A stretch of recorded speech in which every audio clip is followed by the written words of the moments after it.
Hello folks, so today we're going to talk about how to world transfer and its effects on your character. Now why am I doing this video? Because this video is not going to affect the vast majority of players. Well, the reason I'm doing it is because I've noticed that when returning players ask, what should I do when I come back to the game, the number one response is, transfer to Azura. Now, transferring servers is obviously personal choice, but this is the number one most recommended thing, and not everyone knows how to do it, so I'd like to explain how to do it. First of all, why would you transfer servers?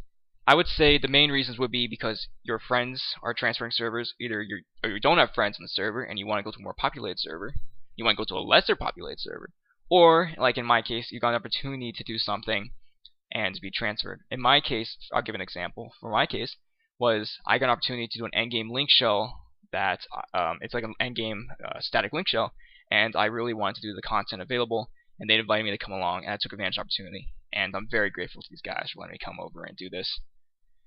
So yeah, okay, next step, how do you world transfer? Essentially, to world transfer, what you need to do is you go to the Final Fantasy Xi website, or world transfer option that they have on their website, which I will provide in the description, and then you click on the what I think it's called, Square Enix management account, I think it was called, and then you tap that, and you enter information, whatever, and then from there you get two options: MOG Station, which is Final Fantasy 14, or Final Fantasy Xi/Play Online.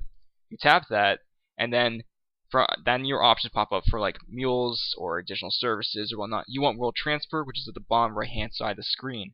You tap the world transfer button, and then from there a list of rules and agreements or terms of service pops up, pretty much saying we'll charge you XYZ, and in addition to different things you should be aware of. A few things you should be aware of, for example, is any link shells you have will be automatically disbanded for you, and you will lose access to them because you're transferring servers. It makes sense. The other thing you should be aware of is anything in the auction house or delivery box will be deleted instantly. Just lose it, period. So if you have a lot of mules and you're constantly sending like stuff like gil between them, be careful that you do not lose that. So just make sure you have that sorted out before you transfer servers. And then once you agree to the rules and agreement, you click on which characters you want to transfer. I believe how the fee method works is it's a one-time fee for all your characters. So let's say you have a total of 4 characters and you want to transfer 3 of them. That's like, I think the fee is $18. So you transfer it, and then let's say later time you're like, oh, I want my other character. It's another fee. But had you transfer it all at once, it would have been a one-time fee. So after you pick which characters you want to transfer to which server you want to transfer, then you go ahead and select the payment plan, which Square Enix has very adamantly been about, is saying it's not credit card. You have to do debit card, PayPal, whatever. It has to be instant cash kind of things. I'm not sure why, but that's their method.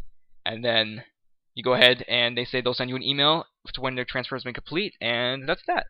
They say it will take anywhere from 0 to 3 days to transfer complete. Personally, it took me 20 minutes to get transferred over, which was, in my experience, kind of eerie to go from a population where I know everyone, it's a very small community, everyone's polite and whatnot, to a very upfront culture kind of high population server. Quite a culture shock, to be honest. Because I went from like 100 population to around 600 in 20 minutes. It was odd.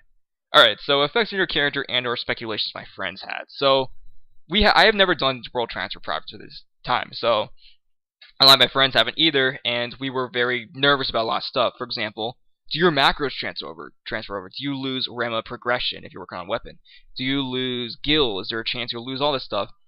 To be honest, as long as you don't have stuff in your delivery box or you're not on your auction house, I don't think it's a chance to lose items at all. At least I didn't find any case of that. And involving macros, my macros actually remained, so that wasn't a problem to me. But I would recommend you save your character macros via the character selection screen. That'd save the server as well as an additional slot just in case you somehow do manage to lose them. I've also heard cases where sometimes characters just do not transfer over, in which case you have to contact a GM in game and they'll see that you paid for this and it did not work. Alright, I hope this helped you guys a little bit. Have a good day.